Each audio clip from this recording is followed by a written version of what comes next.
Irido ang duwang estudyante makalis na madiskwido sa piglulunadan ng motorsiklo sa tinampong sakop kan sitio Mayong Payong Barangay Pinamarburan, Mobo, Masbate, alas 10:30 kasubanggi. Binisto ang driver kan imbeltong motorsiklo na si Pedro Capili Jr., 22 anyos, residente kan Purok 5, Barangay Tabok, parehong Banwaan. Binisto man ang backride kaini na si Mayan Francisco, 22 anyos, residente kan San Pedro, Kataingan, Masbate. Nagluluwas sa investigasyon na pauli na kuta sa kanya-kanya nindang residensya ang mga biktima. Alagad nawaran ng preno ang piglulunadan nindang motorsiklo na nauli sa indang pagkakadiskwido.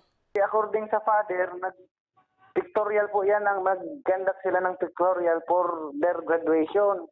Kasi mga graduating student to, ma'am, ng SBC.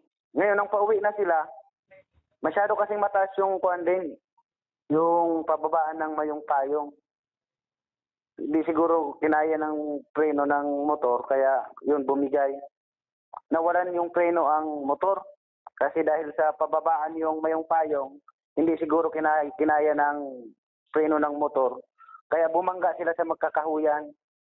Tulos mo na naidaraan duwang biktima sa pinakaharaning ospital na parehong nagsapo ng injuries. Sa presente, nagpaparahay pa sa Masbate Provincial Hospital ang backride na si Francisco. Mantang pigbalyo sa Bicol Regional Hospital and Medical Center sa Albay si Capili para sa magkakanigong atensyong medikal.